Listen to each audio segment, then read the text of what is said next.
How did you feel when you started this project? A combination of anxious and excited. Inspired by the Me Too movement, we have decided for our story topic to be sexual harassment in a workspace. Our story, as any other, has a villain and a victim, but players decide for themselves which character is a villain and which one is a victim. But we can make it like as if the guy that was assaulted is very, like shy and not really outgoing, Oh, that's obvious. Like It's too obvious, and I think that would make. I think we risk making them too likable. the victim. Yes. Okay. So we should make the victim an asshole. No. No. But we No. could, But though. we definitely could. But I don't think that. Honestly, we will be. Because then you have two assholes and you need to choose between two assholes. We should make them somewhat problematic, but not to the point that what we are clearly seeming to aim towards is that we wanna create a flame war.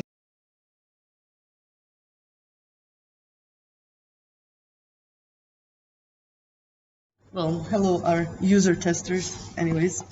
So what we are doing is an interactive alternative reality game story, let's say. So what means alternative reality would be that it looks like it's something that's actually happening, but it's completely made up. Like, yeah. And you're gonna interact with it as if it's actually happening in our world. Yeah, kind of. So what you are gonna get first is an email that's gonna kind of explain a little bit of the game, what can you do and what you can't do. Direct address, that was what he called it. A direct address to the audience by maybe to the universe by a friend who just points them to check out this post. Isn't this kind of fucked? And yeah, how it will work. But yeah, so what means interactive is that you are going to be able to choose stuff, choices, comments, likes, and what you decide, not everybody, like in general, the majority. Basically, that's how the story will take turn. So you're gonna be influencing how the story will finish in the end. Okay. So every day you're gonna have choices, and based on those choices, the next day will play out differently. And so our game is it's gonna be for a week.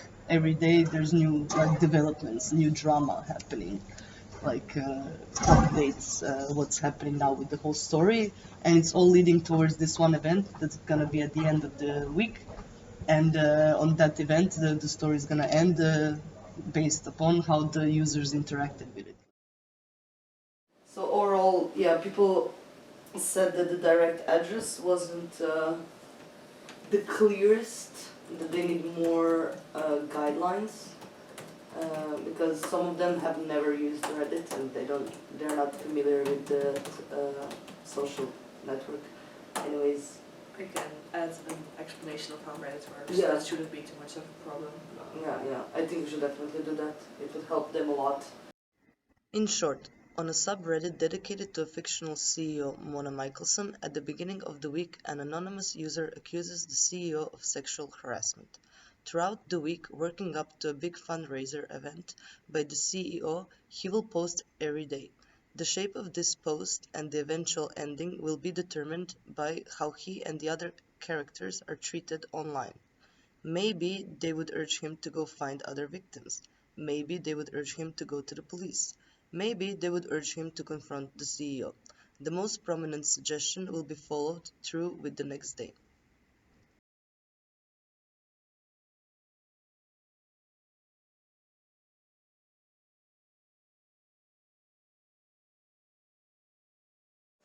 First peer use was Stuart Halls, who argues that when that representation is impacted by discourses, so even the words someone chooses reveal meanings behind them. This was especially important to remember for our project because it was almost entirely textually based. The second very used was Richard Dyers. He talks about how people tend to categorize people, put them into stereotypes, and this is also seen a lot in media and whether this is true or not. But we decided to play with that, reverse that. So our villainist is powerful CEO, but she is female, and then the victim is this kind of annoying and rude guy with a huge ego. To make it interesting and to play with stereotypes people might have. The third and fourth theory are about power. They are central themes to our story, really. Evans talks about how news sources talk about certain topics can influence how people think about them, and so she particularly talks about the Me Too movement, which is also really relevant to our story. And we also played with this, so our journalist talks with the players, how they think, and this is kind of accurate, and this way the journalist doesn't interrupt the flow of the players, but also doesn't push them out of it. And the fourth theory is of Foucault. This is really basic theory. Power isn't good or bad, it just exists, but it does reveal of those who can claim what is the truth, and so our players have to decide, well, what is then the truth, and do they go with what they know and what they learned even in this society, or are they going to question it? What was the most difficult aspect of this project? The most difficult aspect was the fact that we kept changing our minds very often and coming up with something better, which was the most difficult part, let's say, but it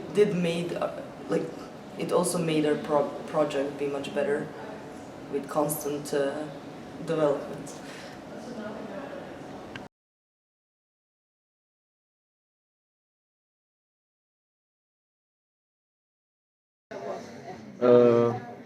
We need to find a location. My building looks very big and tall, and we already have a microphone there. Alright. I can show you. Now that we have our concepts, it's time to go into visual production. We had 5 possible endings for our project. For each, we made a video clip as well, which we all filmed at Canvas.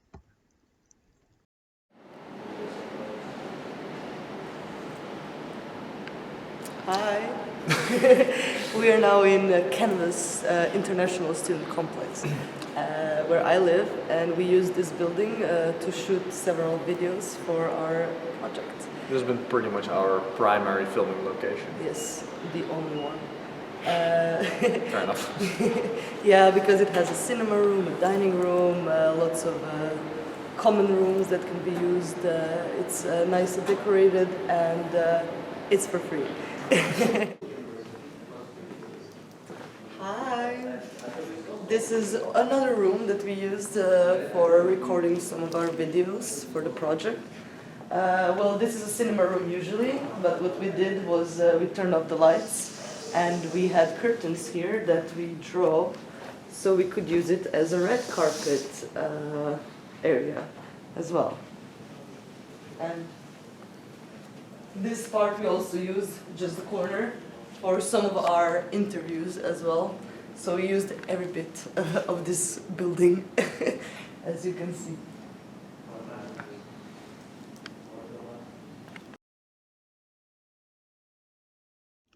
First one is the most tragic one, in which Steve, our alleged victim, shoots the CEO Mona. This ending would have happened if the users turned against Steve, the victim blaming him and giving aggressive advice.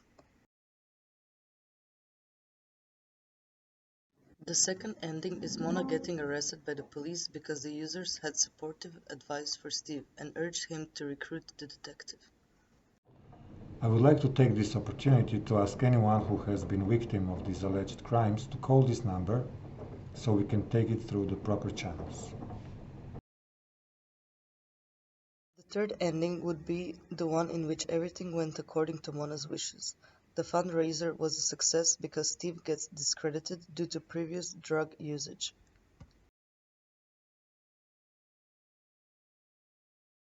Mona's investors backing out and stocks plummeting is our fourth ending. This ending happens in case more victims of sexual harassment came forward, which damages the CEO's reputation. In our project, this ending was the one that ended up happening. The final ending, fifth, is the one in which Steve retracts all previous accusations, seemingly under pressure. It comes to this ending if the majority of users are very clearly against Steve. He is attacked and has no support online. I'm truly sorry for all the damage I have done. I hope you can forgive me. But more importantly, that the Michelson family can forgive me. Goodbye.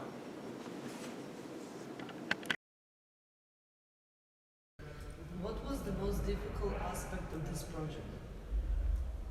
Well, I wouldn't say difficult, but I'm not really used to working together with people when I write. So usually it's just me writing and then editing on my own and then posting it on my own. So it was different working with other people, but not in a bad way, I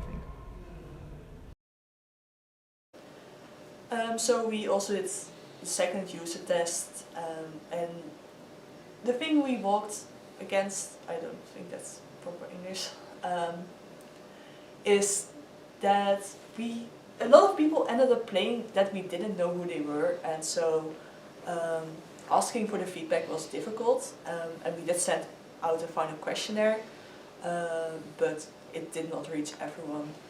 So, but the conclusions were people liked the story. We didn't really know whether they were gonna feel like they had agency, which was a point in the first video, in the first user test.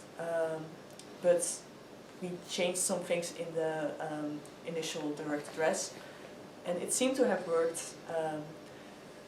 And Maggie also talked to a lot of people, so this isn't necessarily reflected in the KPI itself or the questionnaire, but something we did hear. Yes, so what we definitely heard from the feedback was that they really liked the story, the plot. One of my friends said that he genuinely checked Reddit all the time because he was very engaged with the story. And he also said that we managed to have several plot twists, which kind of also made him doubt his initial opinion. Also, I had feedbacks from a few friends that really like taking sides and trying to get people to take their side as well. For example, Mona was very liked by girls. They did say also that the timeline was too quickly, so that's one of the criticisms, and that it was a bit challenging to keep track, because, yeah. Also, another small problem was just the videos, that I had to listen to them a few times just to remember everything that was said in it. But overall, everybody was very impressed, and mostly the feedback was very positive, so we're happy. Yeah, and also in general, we really liked working on it. We did encounter some problems, or well, not really problems, unexpected things, like how people were gonna react in reality, because this was only our second time actually testing it. But I think it was a success, and so do my fellow partners, I think. Yes. Thank you, goodbye.